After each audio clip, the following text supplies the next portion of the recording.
ကိုအောင်ဟာမော်ပစ္စည်းကိုတွေးလိုက်ရတဲ့အတွက်အင်အားသင့်သွားတယ်။အဲ့ဒီမော်ပစ္စည်းကရှေးဟောင်းပစ္စည်းတစ်ခုဖြစ်ပြီးထူးဆန်းတဲ့အလင်းရောင်တွေထွက်နေတယ်။သူဟာမော်ပစ္စည်းကိုတေချာစစ်ဆေးကြည့်တဲ့အခါမော်ပစ္စည်းပေါ်မှာထူးဆန်းတဲ့သင်္ကေတတွေရေးထိုးထားတာကိုတွေ့လိုက်ရတယ်။အဲ့ဒီသင်္ကေတတွေကိုမှတ်မိသွားတယ်။အဲ့ဒီသင်္ကေတတွေကအိမ်မက်ထဲမှာခလေးငယ်ရဲ့ဝိညာဉ်ကပြောပြခဲ့တဲ့သင်္ကေတတွေနဲ့တူနေတယ်။ခလေးငယ်ရဲ့ဝိညာဉ်ကအဲ့ဒီသင်္ကေတတွေဟာ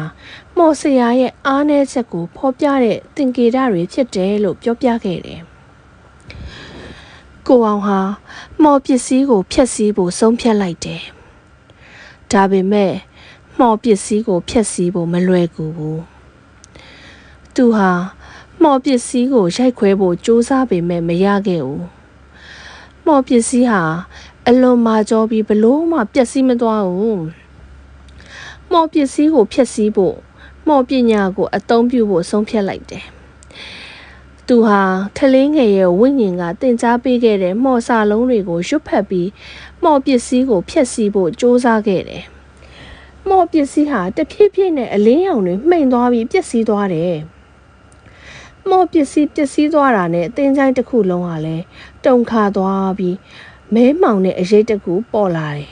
။အဲ့ဒီမဲမောင်တဲ့အရိပ်ကဖြည်းဖြည်းချင်းနဲ့လူပုံတံပြောင်းသွားပြီးမော်ဆရာတယောက်အဖြစ်ပေါ်လာခဲ့တယ်။မော်ဆရာဟာဒေါသတကြီးနဲ့ကိုအောင်ကိုကြည့်ပြီးတော့သူ့ရဲ့မော်ပစ္စည်းကိုဖျက်ဆီးတဲ့အတွက်ဒေါသတကြီးနဲ့ပြောဆိုလိုက်တယ်။ကိုအောင်ကတော့မော်ဆရာကိုရင်ဆိုင်မှုအစင်းသင်းဖြစ်နေတယ်။မင်းငါရဲ့မော်ပစ္စည်းကိုဖျက်ဆီးရဲတယ်။မင်းငါရဲ့စွမ်းအားတွေကိုမသိသေးဘူး။မင်းငါရဲ့အမျက်ဒေါသကိုခံရလိမ့်မယ်။မော်ဆရာဟာသူ့ရဲ့လက်ကိုမြှောက်လိုက်ပြီးတော့မော်ပညာကိုအသုံးပြုခဲ့တယ်။မော်ပညာကြောင့်တင်းချိုင်းကူတွေဟာပျက်စီးသွားပြီးမြေကြီးတွေဟာတုန်ခါသွားတယ်။ကိုအောင်ကမော်ဆရာရဲ့ပညာကြောင့်ကြောက်လန့်တုန်လှုပ်သွားပေမဲ့သူ့ရဲ့စိတ်ကိုတည်ငြိမ်အောင်ထားခဲ့တယ်။ခလေးငယ်ရဲ့ဝိညာဉ်ကတင်ကြားပေးခဲ့တဲ့မော်စာလုံးတွေကိုပြန်လည်အမှတ်ရပြီးမော်ဆရာကိုတိုက်ခိုက်ဖို့ဆုံးဖြတ်လိုက်တယ်။သူဟာမော်စာလုံးတွေကိုရွတ်ဖတ်ပြီးမော်ဆရာကိုမော်ပညာနဲ့တိုက်ခိုက်ခဲ့တယ်။မော်ဆရာဟာကိုအောင်ရဲ့မော်ပညာကြောင့်အံ့အားသင့်သွားပြီးသူ့ရဲ့မော်ပညာတွေအားနည်းသွားတာကိုသတိပြုမိလိုက်တယ်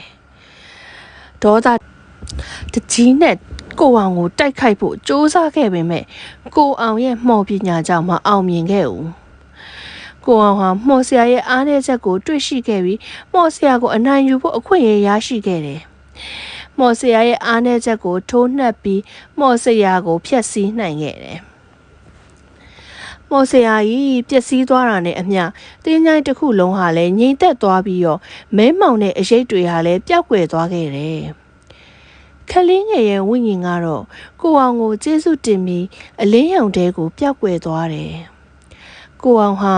အောင်မြင်မှုအတွက်ဝမ်းသာပီတိဖြစ်ပေမဲ့သူဟာတင်းချိုင်းရဲ့လှုပ်ဝက်ချက်တွေကိုအပြည့်အဝဖော်ထုတ်နိုင်ခဲ့ပြီလို့မယုံကြည်ခဲ့ဘူး။သူဟာတင်းချိုင်းရဲ့လှုပ်ဝက်ချက်တွေကိုဆက်လက်ရှာဖွေဖို့ဆုံးဖြတ်လိုက်တယ်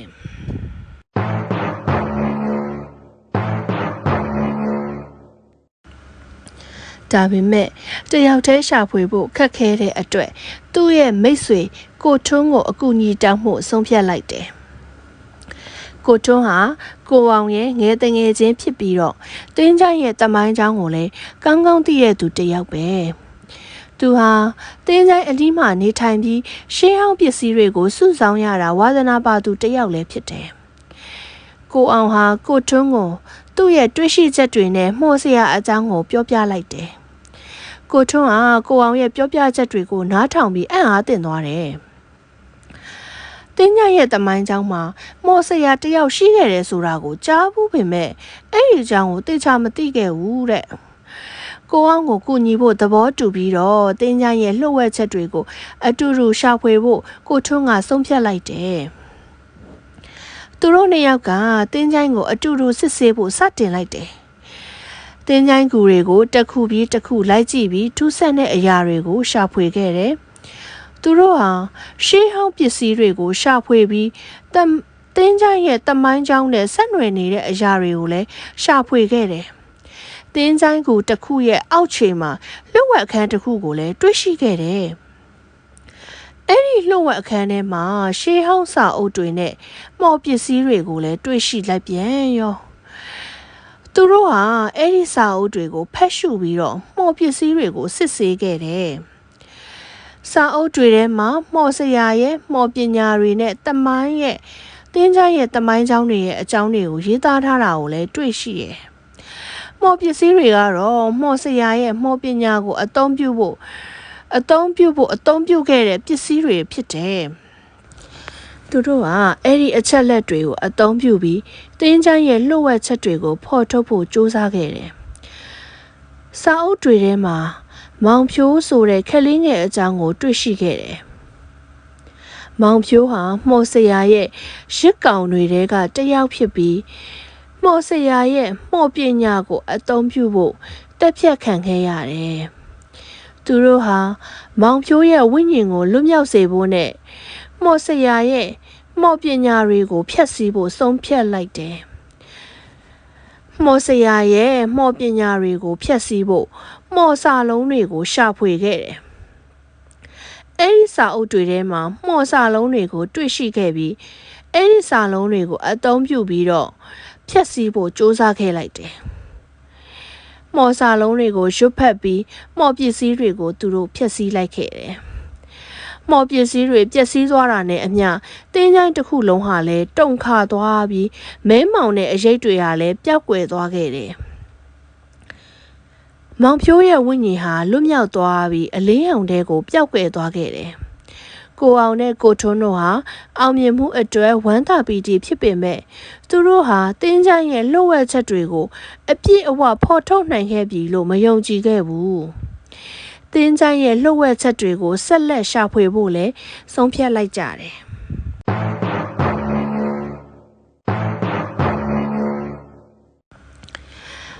ကိုအောင်နဲ့ကိုထွန်းတို့ဟာမောင်ဖြိုးရဲ့ဝိညာဉ်ကိုလွတ်မြောက်စေပြီးမော်ဆရာရဲ့မော်ပညာတွေကိုဖျက်ဆီးနိုင်ခဲ့ပေမဲ့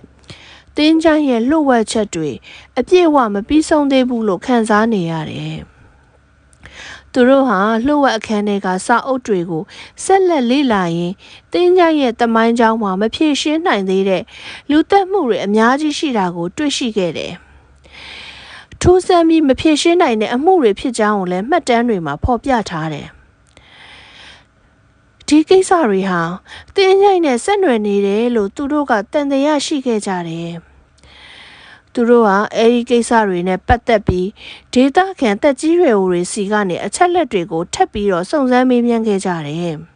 ။တက်ကြီးရွယ်အိုတွေကသူတို့ငယ်စဉ်ကကြားခဲ့ရတဲ့ပုံမြင်တွေကိုပြောပြခဲ့ကြတယ်။ပုံမြင်တွေထဲမှာဆိုရင်မော်ဆရာတဦးကလူတွေကိုတက်ပြီးသူတို့ရဲ့ဝိညာဉ်တွေကိုသူ့ရဲ့မော်ပညာအတွက်အသုံးပြုခဲ့တယ်ဆိုပြီးတော့ပါဝင်တယ်တဲ့။ဒါပေမဲ့မော်ဆရာဟာလွန်ခဲ့တဲ့နှစ်ပေါင်းများစွာကသေဆုံးသွားခဲ့ပြီလို့လည်းသူတို့ကပြောပြကြတယ်။ကိုအောင်နဲ့ကိုထွန်းတို့ဟာလူသက်မှုတွေနဲ့မော်ဆရာရဲ့ပုံမြင်တွေဟာဆက်ဆက်နေတယ်လို့လည်းယုံကြည်ခဲ့ကြတယ်။ဒါပေမဲ့မော်ဆရာကသေဆုံးသွားပြီဆိုရင်ဘယ်သူကဒီလူတွေကိုတတ်နေတာလဲ။သူတို့ဟာအဲ့ဒီမေးခွန်းကိုဖြေရှင်းဖို့စူးစမ်းခဲ့ကြတယ်။လှုပ်ဝက်အခန်းတွေကစာအုပ်တွေကိုပြန်လည်လေ့လာပြီးလူသက်မှုတွေနဲ့ပတ်သက်တဲ့အချက်လက်တွေကိုလည်းရှာဖွေခဲ့ကြတယ်။ဒီကိစ္စဟာဆိုရင်မော်ဆရာရဲ့တပည့်တွေကြောင့်လည်းဖြစ်နိုင်တယ်ဆိုပြီးတော့လည်းတန်တရားရှိခဲ့ကြတယ်။မော်ဆရာဟာသူ့ရဲ့တပည့်တွေကိုမော်ပညာတွေကိုသင်ကြားပေးခဲ့ပြီး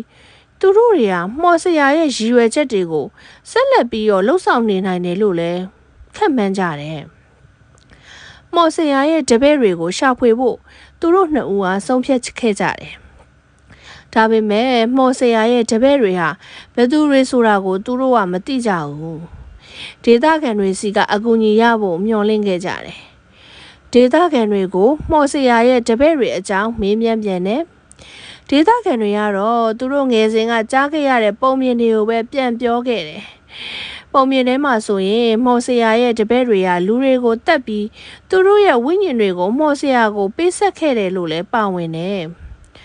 ဒါပေမဲ့မော်ဆရာရဲ့တပည့်တွေကဘသူတွေလဲဆိုတာကိုလည်းသူတို့ကိုယ်တိုင်မပြောနဲ့ဘသူကမှမသိခဲ့ကြဘူး။ကိုအောင်နဲ့ကိုထွန်းတို့ဟာစိတ်ပြက်လက်ပြက်နဲ့တင်းချိုင်းကိုပြန်လာခဲ့ကြတယ်။တင်းချိုင်းကိုတခုရှိမှရက်အပ်ပြီးတော့လူတက်မှုတွေနဲ့ပတ်သက်တဲ့အချက်လက်တွေကိုပြန်လည်စဉ်းစားခဲ့ကြတယ်။